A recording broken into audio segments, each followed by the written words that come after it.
the loop. It's even way faster to go down than on the way going upwards. I work 18 hours a day, 16 hours a day, but We're all about these collective shadows. you're not able to track it, you're not able to grow. I think the lowest hanging fruit or start is always with sleep. I would love for you to bring this to the audience.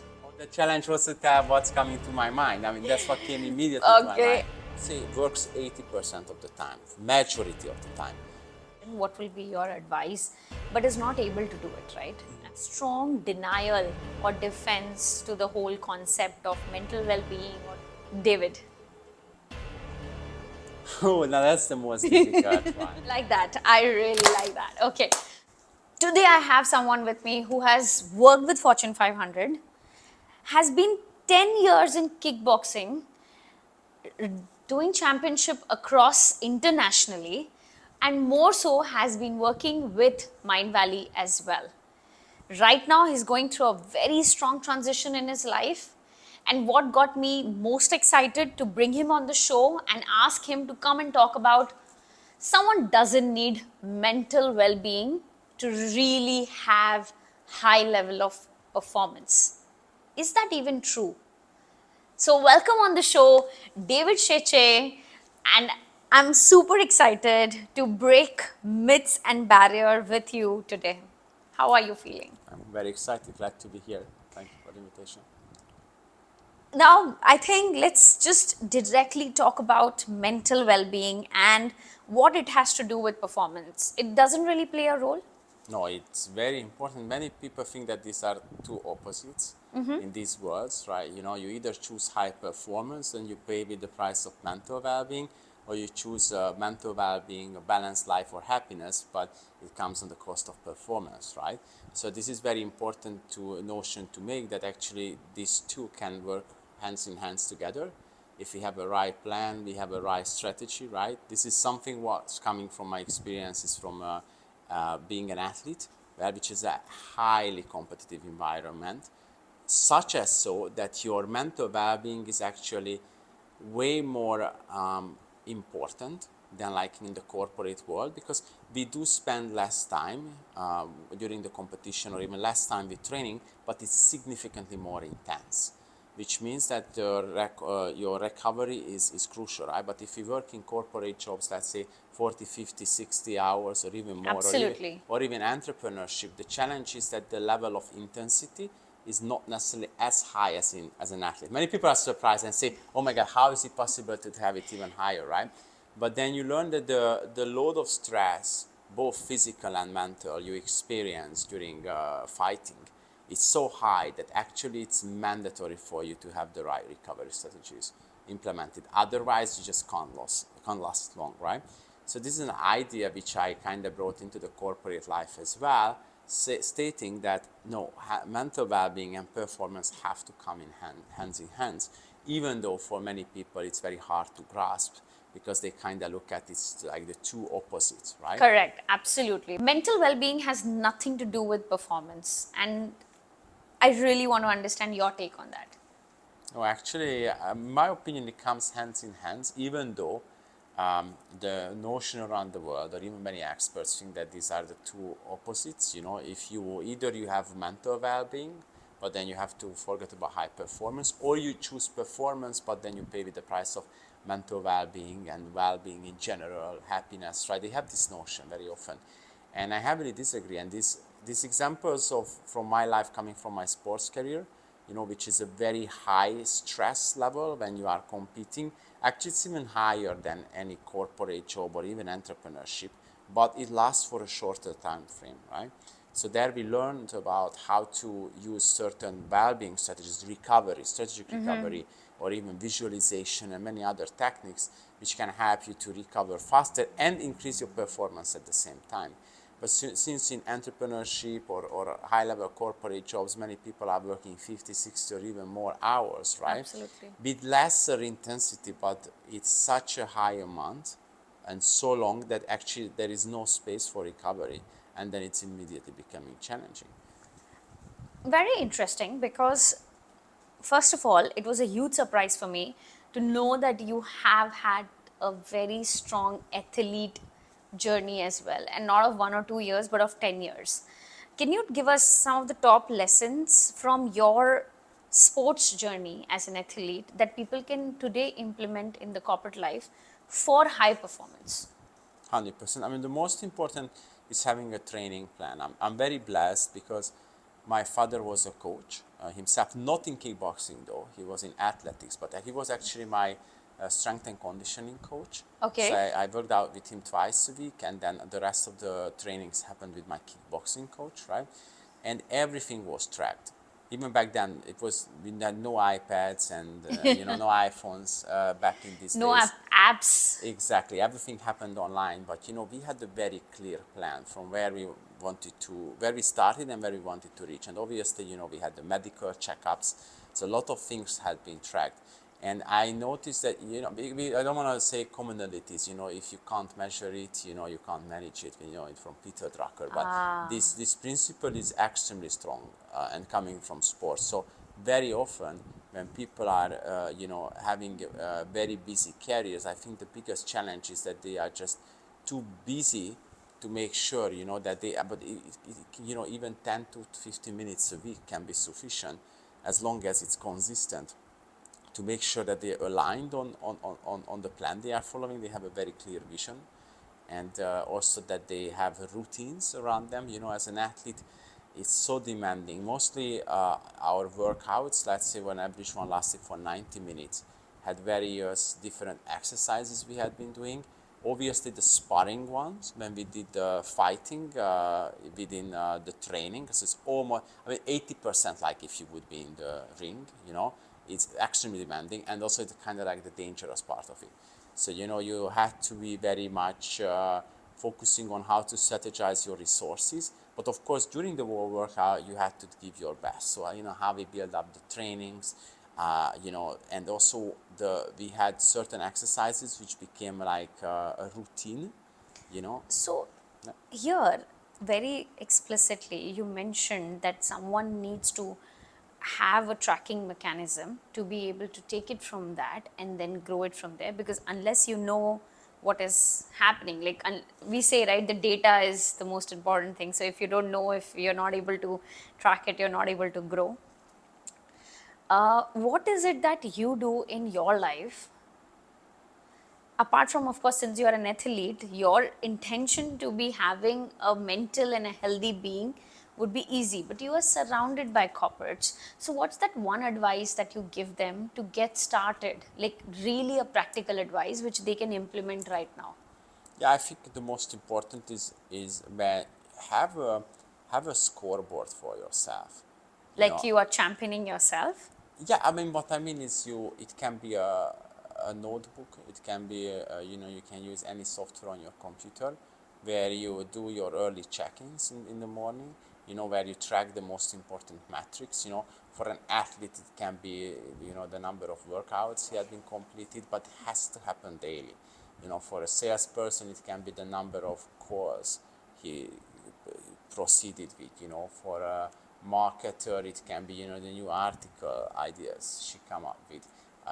For a finance person, it can be about any new accounting software she So has. when you mentioned about there should be a scoreboard, so what could be that one parameter in the scoreboard when it comes to mental well-being?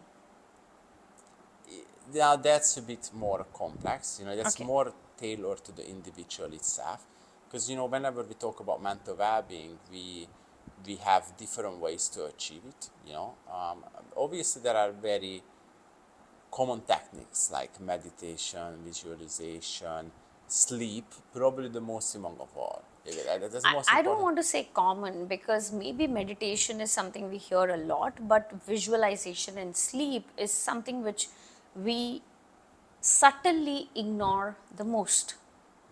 It's easier to do, but it is the one thing we compromise on the most, because very easily, okay, I work all night. I was the one who used to say that I work 18 hours a day, 16 hours a day, but I knew that I'm compromising on my well-being by not giving myself that 8 hours of sleep. So it's extremely important. I would love for you to bring this to the audience. Oh yeah, I mean, just to go back, I mean, the most fundamental one is sleep. And because not everyone is keen or interested in meditation, even though it's very beneficial, but they might not have the right environment or circumstances to do so. So it's something you need to learn, even if it's simple, but it's something you have to put in effort to. I think the lowest hanging fruit or start is always with sleep. You can't really get it wrong. There are many How many myths. hours is David sleeping every single day? I aim to have a 7.5 to 8 hours And on it an actually happens? average. It does happen, Ah, yes, yes, that's yes. nice. And as we're talking about mental well-being, you're talking about sleep being one of the most important thing. I do know about the fact that right now you are going through a deep transition in your life. Uh, as we just spoke, you were talking about inner work that you're doing right now. What is this inner work? I'll tell you why do I ask this question, because a lot of people is not feeling right about where they are in their life at the current stage, and they also want to take a plunge, or they don't know what they're feeling at this current point of time, but they do want a break, or they do want to go through something in their life. Either of the case, because you're going through a transition, you've been working with an organization for quite a long time, and then coming out of it and waking up tomorrow and know that there's no reporting or no team, and there is no schedules and calendars. Suddenly your calendar is fully empty. So how did you make this happen for you? I mean, how did you take this decision? Yeah, it's. I mean, obviously, everything has a time frame. Like how things unfolded, and it's it can be challenging, mostly if you do something what you really like. But going back to sports, it was a very similar decision. But then it was more difficult because I was way younger, so I lacked that life experience, right? I literally had times of my life, mostly when I was like 16, 17. I thought, if I wouldn't do sports, there's no life without it. There's even a famous brand from the Mexican boxer Saul Alvarez. He says, "No boxing, no life." That's the name of Oh, this brand. I mean, I thought about no kickboxing, no life, literally. Because all my friends were, or most of my friends were from that community. The coach I worked with since I was 12 years old. And it's very scary because you lose your identity. I also had an injury when I was 17. Also, I had to move from juniors to the adult fighters. That is very challenging in kickboxing when it happens, because I wasn't even 18 yet when I had to make that shift. And once you were fairly successful in your age group, like the age 16, 17, and then you have to fight with 30-year-olds, and it's tough because you're still a kid. and correct, and correct. mostly they know that you won the junior championships. They're ready to give you a lesson in the ring. And Ah, it's not like playing football or running or skating or anything like that, but okay, when someone is beating you, it means, oh, they are faster than you. In kickboxing, it's very straightforward. so what is this transition about that you're going through? I mean, that was a phase of your life, and then came the training and development at Mind Valley. Now you are in a break mode, and in this break, you're doing a lot of inner work. So, what's that inner work? Yeah, I mean, I've been meditating for almost 20 years, Okay. like literally half of my life, like 20, 30 minutes a day on average. Now I'm taking this more seriously. So I'm going up to like even 2 hours a day. I just attended the Vipassana retreat. So that was something really amazing. And yeah, I just enjoy, the last 8.5 years have been very eventful. Great work, meeting with great people, a lot of traveling around the world, working with many great organizations. So it was extremely great to have been exposed to this. But I feel that okay, now it's time for a transition, and now it's the time to do the inner work, to go deeper, and yeah, to make the next steps. For someone who wants to do this inner work, for someone who wants to go through transition, what will be your advice, but is not able to do it, right? I mean, especially for that person, how would you advise that person? Not able to do it because of Busy schedule, life responsibility, I don't have time, I can't. yeah, I know it can be very challenging. Just like in anything else, I would go back more. The transitioning is not just a one-time action, because actually we do change all the time, even within these seconds and minutes. Internally, we are changing. So, now it's very much happening for me, but, it's been in the making for a while, right? And I also believe that something like what's very important is to have some time alone, at least once a week. That was even in my busiest trips, and really I had very very busy years and weeks, right? When I was like traveling to multiple countries on different continents, but always have some time with yourself to reflect, journal, to write about how it's extremely important. Do you do journaling? Yes, yes, I have, like I do it on my MacBook Okay. for 15 years. I checked last time I'm like around 1,300 pages or something Oh, like that. wow. And again, going back, what is your advice for someone who is not able to take out that time in life but wants to take out? What would you tell that person?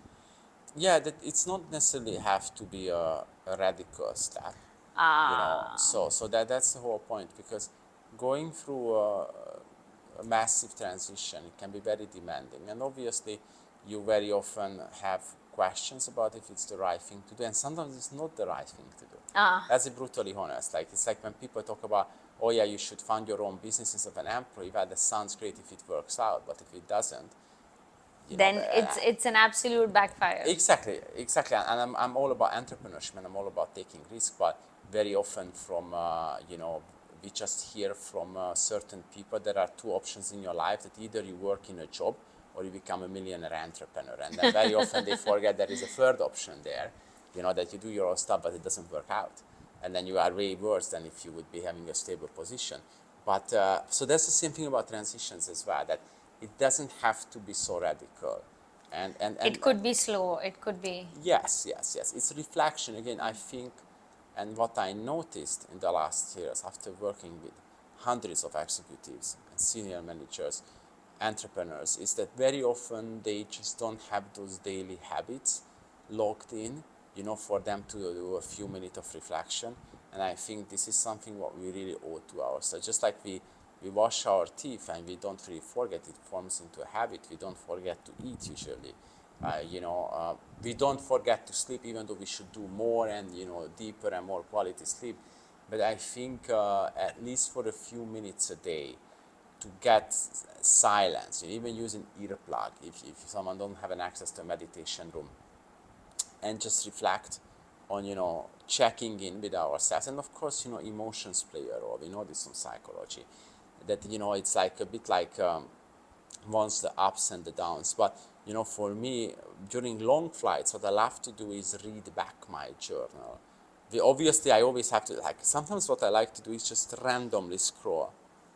And let's say I ended up at 2013, 22nd of August, let's say, and then I read the next month of what had been happening, and I also noticed those patterns. It was very difficult, but it became easier. So it has this principle of that things are going and passing, so that's very good for stress management, because you record down your own thoughts. And also I want to say that when I mentioned I have 1,300 pages, but let's not forget that's from the last 15 years. It also tells that I don't spend too much time on journaling, right? Absolutely, because Because if every single day we consider one page, then it should be way more. So no, it's no, like it no, could be it's this way small less. as well. I can't emphasize this enough, because when people hear me, even it happened in panel discussions or whenever I work with corporates, it was talking about meditation, remember journaling, they were like, oh, you said you have been meditating for 20 years, so they imagine that every single day, for hours I'm meditating, and I told them that, yeah, sometimes I'm meditating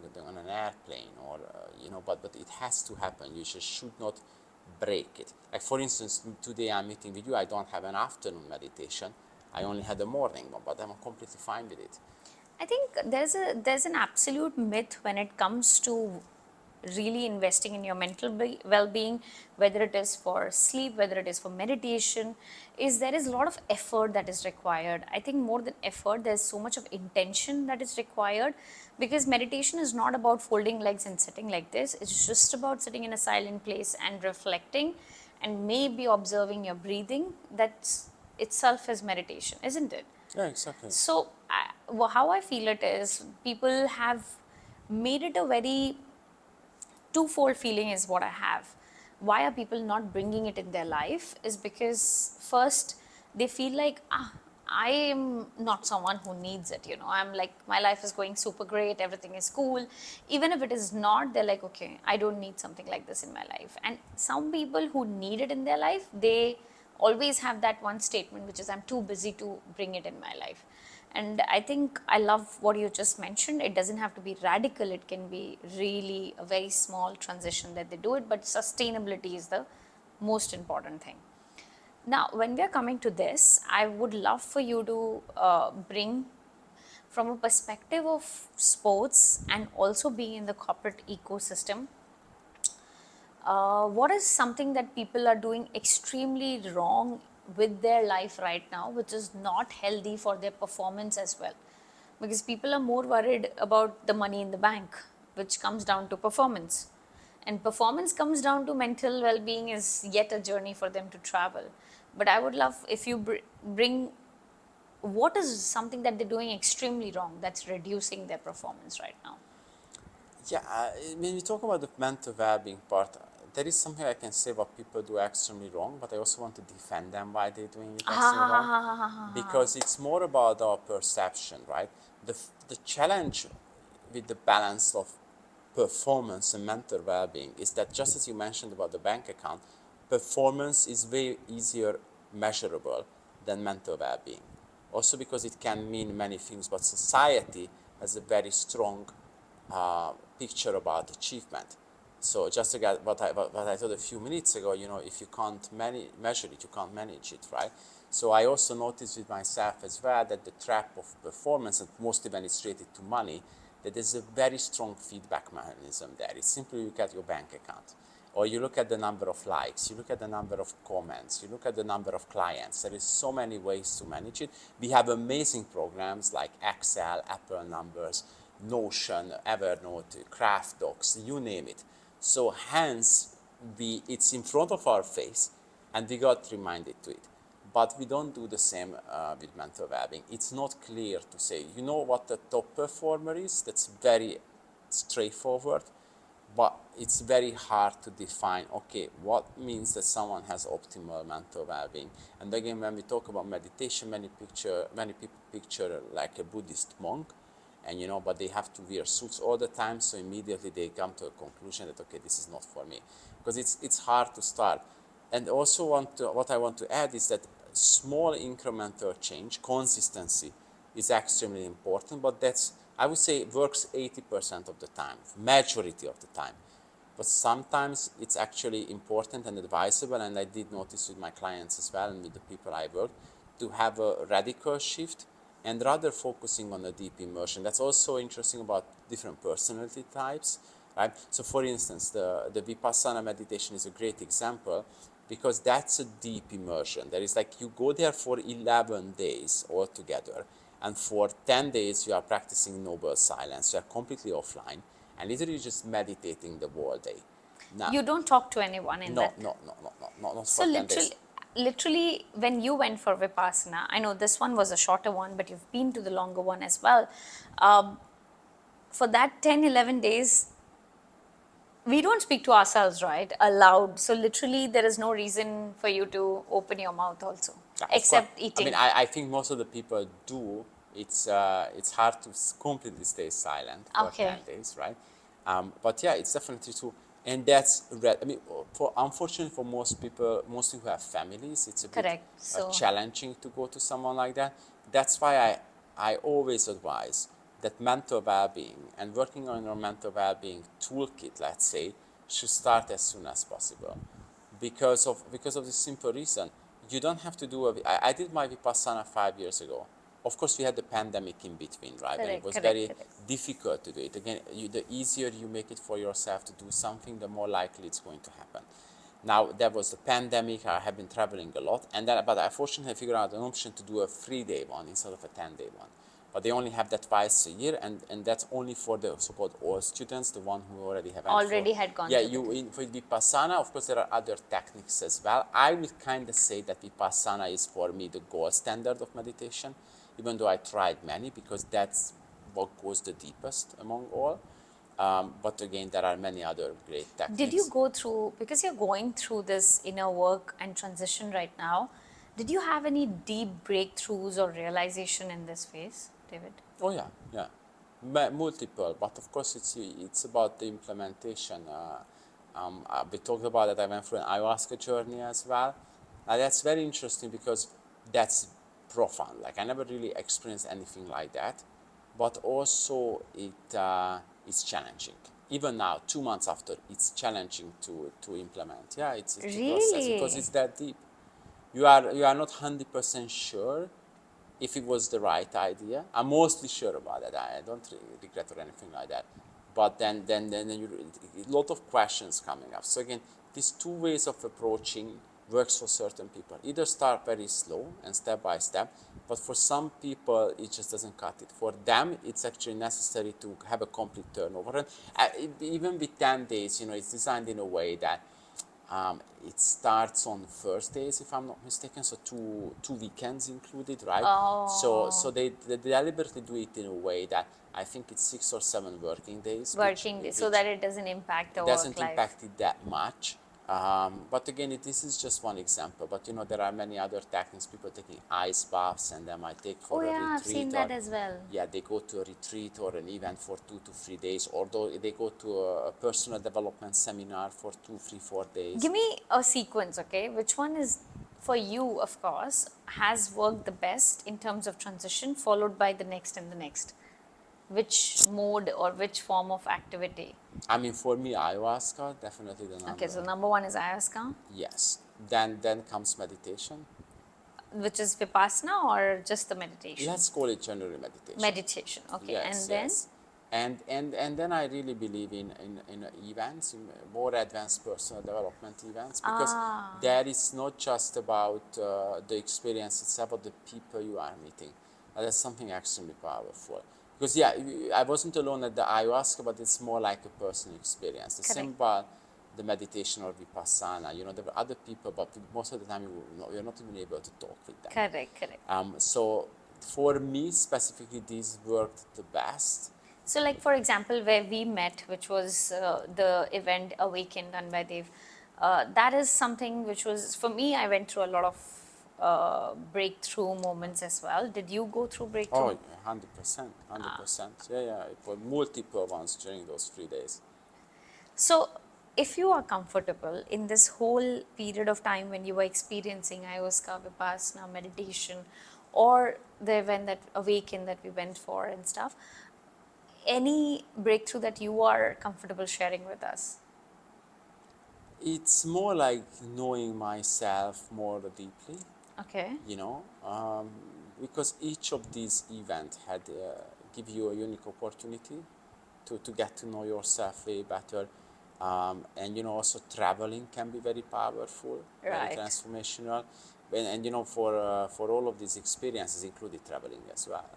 Yeah. What is the purpose of knowing oneself? Why do I need to know myself? Because every time people are, because I'm working in the space where it's about personal branding, where it's about creating a voice in the world and stuff, but there are people who also believe in the fact that why would someone even be interested in me? Same way, why do I need to know myself also? What is the purpose of me finding out myself? Why do you As think someone needs that? Oh yeah, I think it's one of the main pillars of our well-being, our personal mental well-being.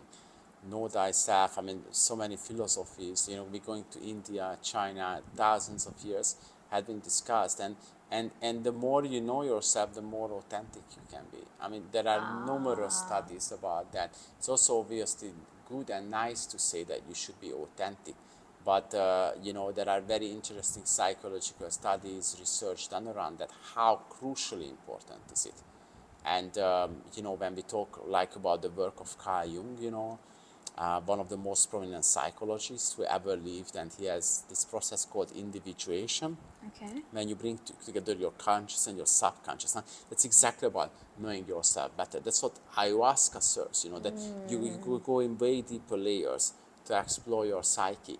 Now, that can be very challenging because certain things might be suppressed so deep down that it's even shocking to us, to face with it. Because when I had ayahuasca, but you don't even need ayahuasca. You need to have a certain trauma in your life or Correct. difficulty. You go Self-limiting beliefs and stuff. exactly, but further on the aspect of that, you go through a challenging period, let's say, Right, right. and then certain feelings are coming up which you say, oh, this is something very foreign to me. At the same time, after certain time is passing, you realize that no, not at all.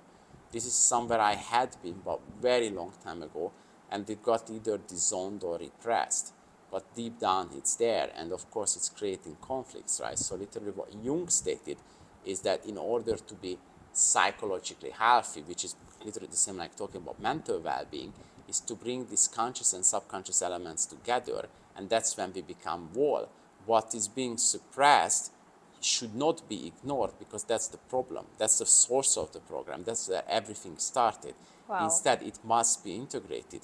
Our shadows, our disowned qualities, and this is so visible with you, so practically you can see it in the world. When people are having negative opinions about someone else, or we all do that, but it is very often our own shadows which we see in our people, but we don't want to acknowledge it. But that's why we get so charged about it, Wow. because it is hidden. We don't want to take it, and that creates that conflict.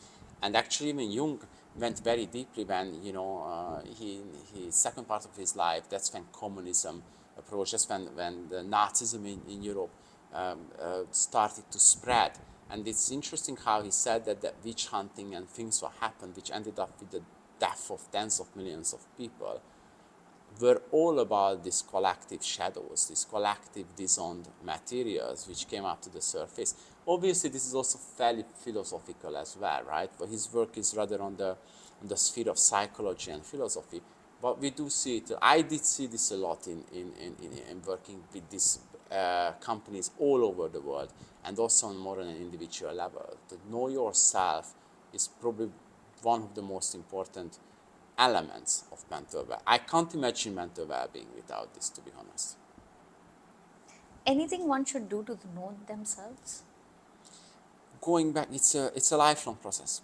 So as Jung said about individuation, it's something where perfectionism has to be avoided because it's never. It's again challenging because it's not like money, that you say, okay, I want to have X amount, and if I reach, I can tick it off. But by the way, never tick it off. We always want to get to the next one, to the next one.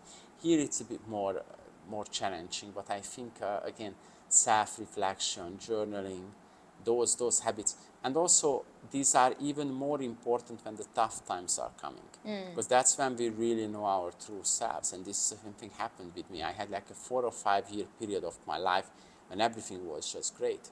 I was moving up in multiple dimensions of my life, and I thought, oh, okay, I already passed these stages. Why to worry about? I have a lot of endorphins, oxytocin in your system, because you get this reinforcement, and it is created this momentum, which is extremely powerful from the side of performance. Correct. But, when the more challenging days are coming, we very often just start to be stressing and just going down that little bit. It's even way faster to go down than on the way going upwards, with the momentum. So that's why I say that having those habits of journaling during good times and stick them is extremely important. It's just like, like anything else about your health. It's you don't just want to end up in the hospital and say, oh, I should have been healthy, right? Correct. That's too late for that, probably. And this is the same thing with mental well-being, is that don't forget, you have to have that, going back to Vipassana, that certain amount of equanimity around things, that good things are not necessarily as good as you think, but bad things are neither. And obviously it's extremely difficult to reach a stage what is being taught there, that you reach this complete equanimity. Now that would need tens of thousands of hours of meditation, right? And also you have to start in a certain time. But just like with sports, not everyone has to be a top athlete. You can do sports for your own health, but again, the sooner you start, the better. But you have to define your next steps. You have to define with specific actions, with specific part of the day when you are going to do it. Otherwise, it's going to fall apart. Fall apart. I mean, after a few days, you're just not going to continue. I think, and there is a very beautiful aspect of course, knowing oneself. For me, I never even knew that this was a concept about 2-3 years ago, that okay, I must invest in knowing myself, because that's a waste of time. I rather focus on growing my company, and that's where the most energy is. And I do meet people right now who are in the similar state, and they're like, okay, I need to hustle, I need to make the best of my hour. Knowing myself is okay, never mind, I know it. So there is a strong denial or defense to the whole concept of mental well-being, or the whole concept of knowing oneself, or not only being authentic but also to be able to get to a point where I exactly know I'm not ready for this. I exactly know this is how I want it. I exactly know this is an emotion I can manage, this is an emotion I cannot manage. And that's what I have realized with my own discovery of inner voice journey, that yeah, I'm aware, I'm conscious about what I'm doing in and around myself. But as you mentioned, David, which is perfection about destroys, I mean, you mentioned perfection. So for me, I always mention this in my inner tribe: perfection delays success. This is like a very key message that and I was like, oh damn, this relates with me deeply. I want to go back, and I don't know how to motivate these people and how to remove their denials and defenses, but I would love to know, do you know something that can help them to at least have an inner acceptance, and maybe a public denial if it takes too much for them to accept publicly, that they need to have that inner work done, which is on themselves, whether it's through journaling, meditation, or whatever be the case? What could be something that you would suggest? As a First, starting point. as people who are in denial. I mean, that's very tough. But if someone's in denial, I mean, usually what happens, and what I notice, that when people are, even myself, are in denial, it's just that they haven't been pressured enough to do so, the inner work. You know, that's what I say. I think when you say pressure, it is not an external pressure, it's the life pressure, like Exactly. incidentally something happening, and Yes. then you go through that, right? Yes. Again, you know, there is ignorance around it. Obviously, when things going well, it's very hard to tell to someone to do something difficult when things are going well. Correct. Even though I learned about this and I studied, even for me, it was challenging, right? But the most important part in the end of the day is that you just have to have that awareness around it, because sooner or later it's coming, and you don't know when. And you know, it's better to be prepared, and you know, to go deeper, and it's difficult. So let's be brutally honest, and that's why I said during, for instance, ayahuasca, is very challenging, because what you see there is not always pleasant. And you know, mostly if someone has a strong image and confidence, which does happen in sports and Correct. leadership, and you know, at top level where people are playing, the more difficult for them to accept, you know. Because they have a lot of self reputation to maintain in front of their own eyes, and it is difficult to see the weaker version, or the version where they went wrong somewhere, or they have done something which is not right. I think that is very, very challenging for anyone to go through. Very beautiful, David. I think everything that we spoke about right now is touching so many different aspects. But now that we're almost getting towards the end of it, I think I would love for you to share with me one final thing, which is mental well being and performance plays a very incredible role. I have seen that I've been performing a lot and I didn't feel a single day moving.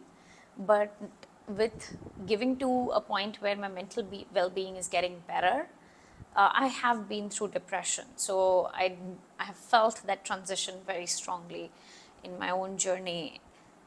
I want you to maybe give 3 quick pointers on day to day life, especially for someone who is in the corporate space. How can they get started to be a high performer in their life? In their life, so In not their in their work, but in their life. in their life and work both. Because when I say life, I really mean that, because active 10 hours goes in the work only. So yeah, Yeah, both ways. definitely. Always start with the vision, Okay. where you want to end up. That's the most important. The second part is when we talk about life and work-life integration, this is a topic Correct. I have been talking a lot about. I don't really believe in work-life balance, more like integration. For someone who is playing in a very high level, you have to find the common areas between your life and work and then play around it. You can't just separate it because it's two big chunks, you know, and then literally that you don't have the energy. Like really, how can you bring together? And again, that's why going back to know yourself, right? It's you have to know your strength and you have to know your weaknesses, and that's how you can form that what's called training plan.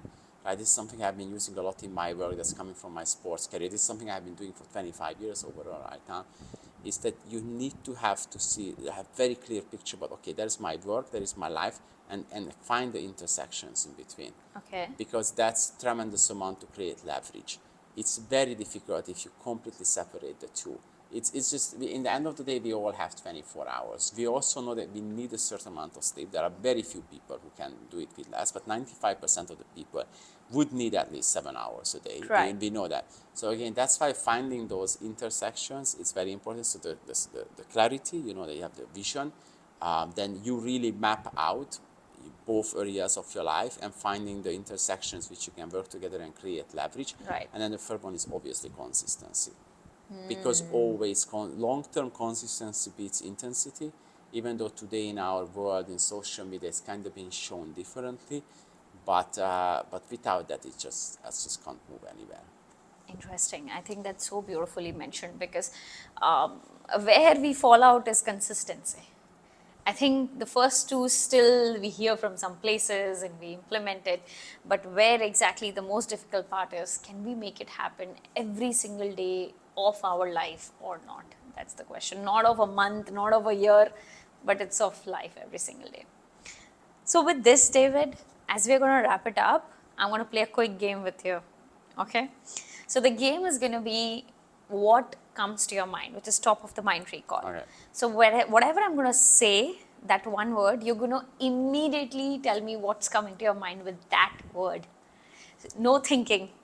Okay? It's just going to be super fast. Okay. Okay? Shall we do it? Challenge accepted. Okay, what comes to your mind when I say love?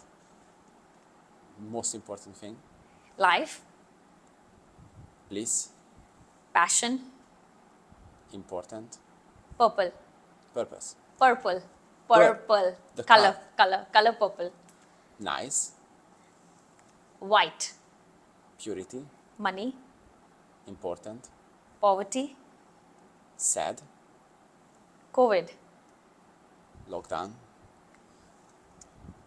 purpose, important. travel. You can't have important again. Okay, I can't have, okay. Purpose, Crucial, beach, sand, transformation, growth, Vipassana, equanimity, training, strength, transition, purpose, kickboxing, power, Hungary, home, Malaysia, adventure, last but not the least, David. Oh, now that's the most difficult one. Phew. You can't think so long. I know, but you tricked me with this one. What comes to your mind when I say David? Myself, obviously. This is No. what you want to hear, obviously. The challenge was to tell what's coming to my mind. I mean, that's what came immediately to my Okay, mind. okay. We got to try one more time and see what comes this time, okay? What comes to your mind when I say David? Peace. Okay, I like that. I really like that. Okay, superb, David. It was lovely having you. And I think I love the part where you spoke about how exactly people are genuinely in denials and defenses, but they are also, if they are conscious about it and they're aware about it, they can come out of that as well. Definitely, my favorite part was where you mentioned perfection and the success aspect, which delays success. thank you so much for being with us on the show. I hope you loved it. Oh yeah, thank you for having me. Same here. All right, then. This was David with us from Malaysia, born in Hungary, right? Absolutely. And have traveled more than 60 countries? Yes. Yes, traveled more than 60 countries. So get in touch with him if you have anything to do with wanting to go through transition in life and can't, somewhere stuck in mental peace and not able to achieve it, and work is not going that well, then surely his insights will play a very important role in your life and journey. Till then, thank you so much for signing in. I'm going to see you in the next episode. Bye-bye.